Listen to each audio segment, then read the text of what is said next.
লাখপতি বাইদেউৰ নতুন নিয়ম আহি পৰিছে আৰু সেই নিয়মখিনি গম পায় নি আপোনালোকে নাপায় আৰু ভিডিঅ'টো যদি নাচায় আৰু সেই নিয়মখিনি আপোনালোকে গম নাপায় তেনেহ'লে আপুনি লাখপতি বাইদেউ হ'ব নোৱাৰিব আকৌ নতুন নিয়ম আহি পৰিছে লাখপতি বাইদেউ সকলৰ বাবে মুখ্যমন্ত্ৰী ডক্টৰ হিমন্ত বিশ্ব শৰ্মা ডাঙৰীয়াই নতুন নতুন নিয়ম আপোনালোকৰ কাৰণে দিছে আৰু সেই নিয়মখিনি যদি আপোনালোকে ফলো নকৰে তেনেহ'লে আপোনালোকে লাখপতি বাইদেউ হ'ব নোৱাৰিব গতিকে লাখপতি হ'বলৈ হ'লে আপোনালোকে ভিডিঅ'টো চাবই লাগিব আপোনালোকে শ্বেয়াৰ কৰিবই লাগিব এই ভিডিঅ'টো কাৰণ এই ভিডিঅ'টোত মুখ্যমন্ত্ৰী ডাঙৰীয়াই যিখিনি কথা কৈছে যিখিনি নিয়মৰ কথা কৈছে এই নিয়মখিনি আপোনালোকে পালন কৰিব লাগিব আৰু পালন কৰিলেহে আপোনালোকে কি পাব লাখ টকা পাব অন্যথা আপোনালোকে নাপায় এই লাখ টকা আপোনালোকে হেৰুৱাব লাগিব লাখপতি হ'ব নোৱাৰিব যিসকল মহিলাই এই ফৰ্মবোৰ যে ফিল আপ কৰিলে ইমান কষ্টত গৈ ৰ'দে বৰষুণে তিতি বুঢ়ী ঘামে জুমে তিতি মেলি গৈ যে ফৰ্ম জমা দিলে ফিল আপ কৰিলে ইমান কষ্ট কৰি আপোনালোকে কি লাখপতি নহবৰ কাৰণে ফিল আপ কৰিছে নি হয় লাখপতি হ'বৰ কাৰণেহে ফিল আপ কৰিছে কিন্তু আপোনালোকে যদি এই নিয়মখিনি গম পালে তেনেহ'লে মোৰ ক'বলগীয়া একো নাই আৰু যদি নিয়মখিনি গম পোৱা নাই কি কি নিয়মৰ মাজেদি গ'লেহে আপুনি লাখপতি হ'ব পাৰিব এই কথাখিনি আপোনালোকে জানি লওক কাৰণ মুখ্যমন্ত্ৰী হিমন্ত বিশ্ব শৰ্মা ডাঙৰীয়াই এই কথাখিনি গোটেইখিনি কৈছে মই ক্লিপটো অকণমান পিছতে লগাই দিম আপোনালোকে ভিডিঅ'টো এৰি নাযাব কাৰণ চাওক আপোনালোকে যিখন ফৰ্ম ফিল আপ কৰিলে তাত বহুত কিছুমান নিয়ম আছিল আৰু সেই নিয়মখিনি অলৰেডি আপোনালোকে গম পাইছে কিন্তু তাৰ লগতে আৰু কিছুমান কথা মুখ্যমন্ত্ৰী ডাঙৰীয়াই সদৰি কৰিছে আৰু যিবোৰ আপোনাৰ কাৰণে লাখপতি বাইদেউ হ'বৰ কাৰণে আপুনি ইলিজিবল হ'ব লাগিব আপুনি মানে সেইখিনি যোগ্যতা আপোনাৰ থাকিব লাগিব আৰু সেই যোগ্যতাখিনি যদি আপোনাৰ নাথাকে তেনেহ'লে আপুনি নাপায় আপুনি টকা নাপায় লাখপতি বাইদেউৰ পৰা আপুনি টকা নাপাব আৰু আপুনি সেইটো পাবৰ কাৰণে সেই লাখ টকা পাবৰ কাৰণে অৰ্থাৎ লাখপতি বাইদেউ হ'বৰ কাৰণে আপুনি এই কথাখিনি জানিব লাগিব যিখিনি কথা এই ভিডিঅ'টোত আছে এই কথাখিনি মই দুই এটা কৈ দিছোঁ দিয়ক কিন্তু হিমন্ত বিশ্ব শৰ্মা ডাঙৰীয়াই যিখিনি কৈছে মই সেই ক্লিপটো গোটেইটো লগাই দিম সেইটো শুনিব আৰু চাব কেনেকুৱা ধৰণৰ কথা কৈছে আৰু সেইখিনি আপোনালোকে ফ'ল' আপ কৰিব এতিয়া মই কৈছোঁ প্ৰথমতে আপোনালোকে গম পাইছিলে যে দুটি সন্তানৰ ওপৰত যদি থাকে তেতিয়া আপুনি লাখপতি বাইদেউ হ'ব নোৱাৰে এই কথাটো কেঞ্চেল কৰি আপোনালোকৰ ভালৰ কাৰণে মুখ্যমন্ত্ৰী ডাঙৰীয়াই চিন্তা কৰি তিনিটি সন্তান থকা মাতৃয়েও এই মানে সুবিধাটো পাব লাখপতি বাইদেউ হ'ব পাৰিব অৰ্থাৎ তিনিজনৰ পিছত চাৰিজন যেতিয়া হ'ব চাৰিজন তেখেত মানে ইলিজিবল নহ'ব এতিয়া কিন্তু তেখেতৰ এটা বিশেষ মানে বাইট আহি পৰিছে যে চাৰিজন ল'ৰা থাকিলেও বা সন্তান থাকিলেও তেখেতো ইলিজিবল হ'ব তেনেহ'লে আপোনালোকৰ কাৰণে ভাল খবৰ লাখপতি বাইদেউসকলৰ কাৰণে যে চাৰিটি সন্তানৰ মাতৃ হ'লেও তেখেতে কৈছে তিনি চাৰিটি সন্তানৰ মাতৃ হ'লেও আমি লাখপতি বাইদেউ আপোনাক কৰাইহে এৰিম খুব ভাল কথা গতিকে ৰাইজে এই কথাখিনি জনা দৰকাৰ তাৰপিছতে তেখেতে আৰু এটা কথা কৈছে বহুত নতুন নতুন কথা কৈ আছে মই দুই এটা পুৰণা কথাকে আপোনালোকক কৈ দিছোঁ তাৰপিছত তেখেতে কৈছে যে এটা ইণ্টাৰভিউ হ'ব সেই ইণ্টাৰভিউটোত কেনেকৈ কি সুধিব এই কথাখিনি আপোনালোকে গম পালে নাই পোৱা ইণ্টাৰভিউটোত কি সুধিব বহু কথা সুধিব আপোনালোকক কিছু সেই ফৰ্মখনত থকা কিছুমান কথা সুধিব আপোনালোকে সেই ফৰ্মখন যিখন ফিল আপ কৰিলে যদি জেৰেক্স কপি কৰি থৈছে জমা দিয়াৰ আগত মানে তেতিয়া আপোনালোকে উত্তৰবোৰ কি দিছিল কোনটো কলমত কি লিখিছিল এই কথাখিনি আপোনালোকে মনত ৰাখি ল'ব কাৰণ সেই ফৰ্মখন চাই আপোনালোকক হয়তো সুধিব সাক্ষাৎকাৰটো ল'ব মানে সেই ইণ্টাৰভিউটো ল'ব যে আপুনি আমুকটো যদি সেই ফৰ্মৰ মতে আপুনি যদি ক'ব নোৱাৰে ফৰ্মত লিখিছে এটা আৰু আপুনি মুখেৰে কৈছে এটা তেতিয়া তেওঁলোকে গম পাব যে মহিলাগৰাকীৰ হয়তো ইণ্টাৰেষ্ট নাই এই বিষয়টোৰ ওপৰত হয়তো আমাক ঠগিহে তেখেতে এই ব্যৱস্থাটো কৰিছে বা এই সুবিধাখন ল'বলৈ বিচাৰিছে তেখেতে এটা শুদ্ধ মন লৈ লাখপতি বাইদেউ হ'বলৈ অহা নাই মাত্ৰ প্ৰথম দিয়া 10,000 টকাটো লৈ তেখেতে হয়তো আমাৰ পৰা আঁতৰি গুচি যাব বা এই লাখপতি বাইদেউ যিখিনি কৰণীয় কাম আগবাঢ়ি যোৱাৰ ক্ষেত্ৰত এইখিনি কাম নকৰিব এই বুলিও সন্দেহ কৰিব পাৰে গতিকে আপোনালোকে সেই ফৰ্মখনত যিখিনি কথা আপোনালোকে ফিল আপ কৰিছে আৰু ইণ্টাৰভিউত যদি সেই ফৰ্মখনৰ পৰা আপোনাক সোধে সেই কথাখিনি হুবহু আপুনি একেই ক'ব লাগিব বিভিন্ন কথা আপোনাক সুধিব আপুনি কি ব্যৱসায় কৰিব আপুনি কোনটো স্কিমত কি কৰিব আপোনাৰ ঘৰত ল'ৰা ছোৱালী সন্তান কেইটাক বা আপোনাৰ ঘৰৰ এড্ৰেছ ইত্যাদি ইত্যাদি বহু কথা সুধিব পাৰে কিন্তু আপোনালোকে সেই ফৰ্মখনত যেনেকৈ ফিল আপ কৰিছে সেই কথাখিনি একদম এ টু জেড ক'ব লাগিব অন্যথা আপুনি কেনচেল হোৱাৰ চান্সে বেছি আৰু কেনচেল হোৱাৰ চান্স বেলেগ বেলেগো আছে ফৰ্মখন যদি আপুনি ভুলকৈ ফিল আপ কৰিছিলে হোৱাইটনাৰ মাৰিছিলে ক'লা চিয়াহী ঠাইত আপুনি নীলা চিয়াহী ব্যৱহাৰ কৰিছিলে ইত্যাদি ইত্যাদি কিন্তু মই এইখিনি কথা কোৱাৰ উপৰিও বহুত নতুন কথা মুখ্যমন্ত্ৰী ডাঙৰীয়া অলৰেডি কৈ দিছে সেই ক্লিপটো মই এতিয়া লগাই দিম আপোনালোকে শুনক তাৰপিছত গম পাব কিন্তু আপোনালোকে এই ভিডিঅ'টো শ্বেয়াৰ কৰক এইটো কাৰণে কৈছোঁ আপোনাৰ লগতে আৰু বহু লাখপতি বাইদেউ উপকৃত হ'ব এই ভিডিঅ'টো চাই গতিকে মই তেখেতৰ বাইটটো লগাই দিছোঁ আপোনালোকে শুনকচোন এটা ডাঙৰ কথাটো হ'ল আৰু এটা নতুন কাম কৰিব লাগে সেইটো হৈছে বাইদেউসকলক লাখপতি বাইদেউ বনাব লাগে লাগে না নাই লাখপতি হ'ব কাক কাক নালাগে হাত উঠা কাক নালাগে আচ্ছা কাক লাগে হাত উঠাওক এতিয়া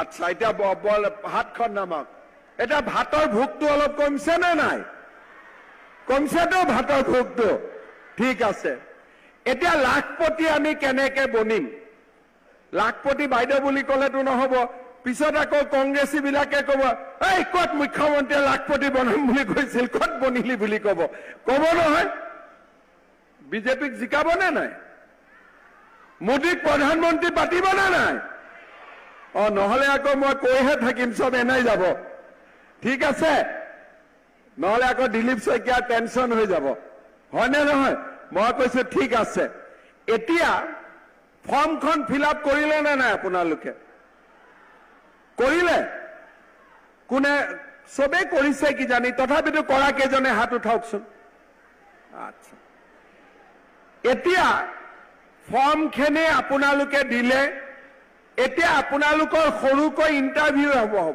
ইন্টাৰভিউ মানে এইবোৰ পৰীক্ষাৰ ইন্টাৰভিউ নহয় এটা ইন্টাৰভিউ বাচ্চা কেইটা আছে এইটোৱে সুধিব খালি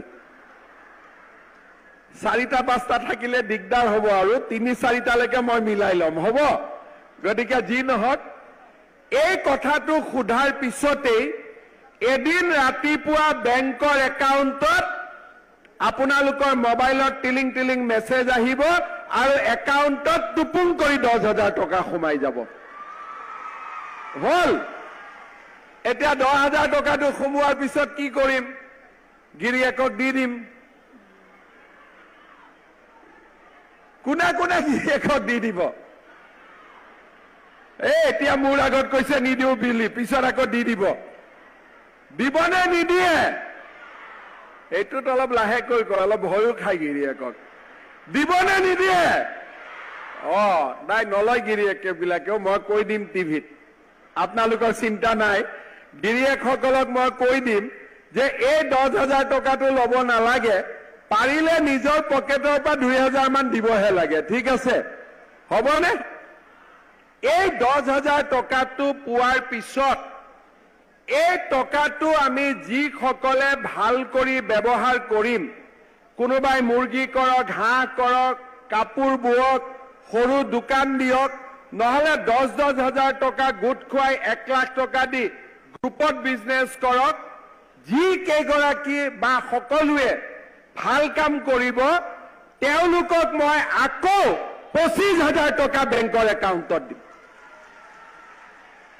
এই 25,000 টকাৰ 12,500 বেংকক ঘূৰাই দিব লাগিব 12,500 ঘূৰাই দিব নালাগে আৰু বেংকক কোনো সুদ দিব নালাগে সুদটো চৰকাৰে দি দিব 12,500 টকাও চৰকাৰে দিব মাত্ৰ 12,500 টকা আপোনালোকে ঘূৰাই দিব লাগিব 25 আৰু 10 কিমান হ'ল 35,000 এতিয়া এখন তালেদিটো তাল নাবাজিব দুখন তাল দি বজাব লাগিব এতিয়া আপোনালোকে কষ্ট কৰিব লাগিব মই 35,000 টকা কৰি দিলো আপোনালোকে কষ্ট কৰি 2 বছৰ 3 বছৰত ইয়াক 1 লাখত লৈ যাব লাগিব যিবিলাকে লৈ যাব নোৱাৰে লাগিলে তেওঁলোকক আৰু 10-20,000 টকা পিছত আমি আকৌ বেংকত সোমাই দিম কিন্তু লাখপতি কৰিহে এৰিম হ'ব লাখপতি হ'ব লাগিব আৰু আজিৰ পৰাই মনটো বনাই লওক যে মই লাখপতি হ'ম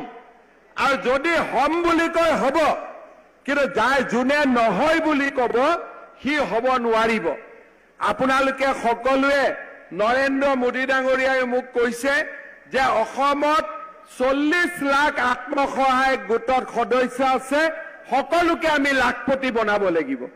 গতিকে যেনে তেনে আমি লাখপতি বনাম আৰু আপোনালোকে লাখপতি বনিব লাগিব। এতিয়া ৰাইজ এটা ডাঙৰ কথাটো হ'ল আৰু এটা নতুন কাম কৰিব লাগে, সেইটো হৈছে বাইদেউসকলক লাখপতি বাইদেউ বনাব লাগে। লাগে নে নাই লাখপতি হ'ব? কাক কাক নালাগে হাত উঠা। কাক কাক নালাগে? আচ্ছা, কাক কাক লাগে হাত উঠাওক এতিয়া। আচ্ছা, এতিয়া হাতখন নামাওক। এতিয়া ভাতৰ ভোকটো অলপ কমিছে নে নাই? কমিছেতো ভাতৰ ভোকটো? ঠিক আছে। এতিয়া লাখপতি আমি কেনেকে বনিম? লাখপতি বাইদেউ বুলি ক'লেতো নহ'ব, পিছত আকৌ কংগ্ৰেছী বিলাকে ক'ব, এই ক'ত মুখ্যমন্ত্ৰীয়ে লাখপতি বনাম বুলি কৈছিল, ক'ত বনিলি বুলি ক'ব নহয়? বিজেপিক জিকাব নে নাই? মোদীক প্ৰধানমন্ত্ৰী পাতিব নে নাই? নহ'লে আকৌ মই কৈহে থাকিম, চব এনেই যাব। ঠিক আছে, নহ'লে আকৌ দিলীপ শইকীয়াৰ টেনচন হৈ যাব, হয়নে নহয়?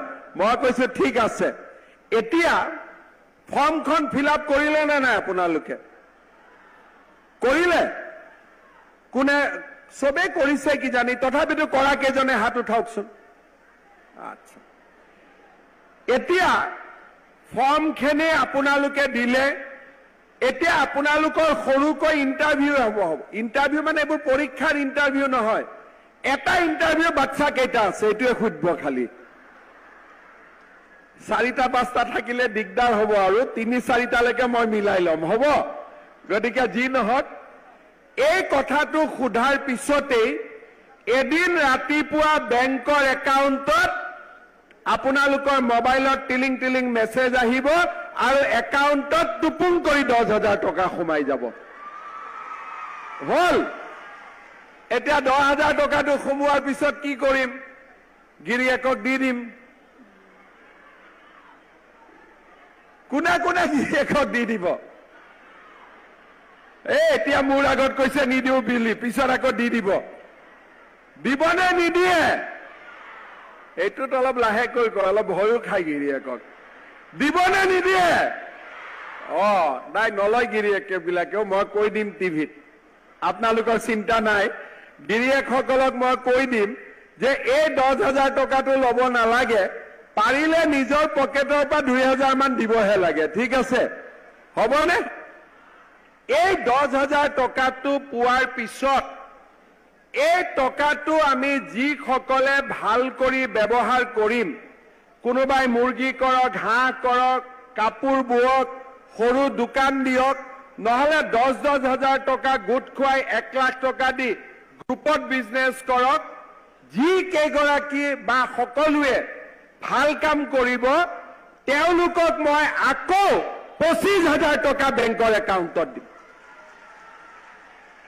এই 25,000 টকাৰ 12,500 বেংকক ঘূৰাই দিব লাগিব, 12,500 ঘূৰাই দিব নালাগে, আৰু বেংকক কোনো সুদ দিব নালাগে, সুদটো চৰকাৰে দি দিব।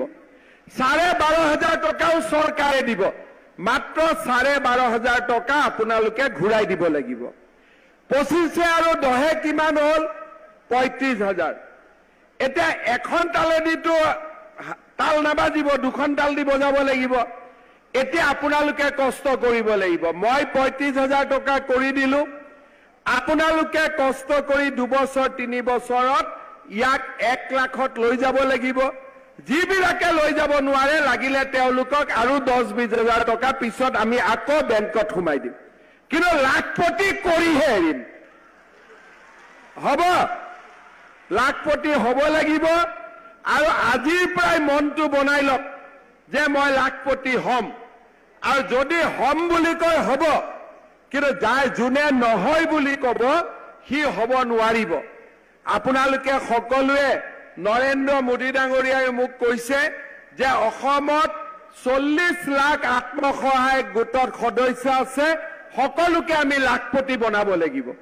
গতিকে যেনে তেনে আমি লাখপতি বনাম আৰু আপোনালোকে লাখপতি বনিব লাগিব। এয়া আছিল মুখ্যমন্ত্ৰী ডক্টৰ হিমন্ত বিশ্ব শৰ্মাই কোৱা কথাখিনি। আপোনালোকে এতিয়াতো বহু কথা গম পালে।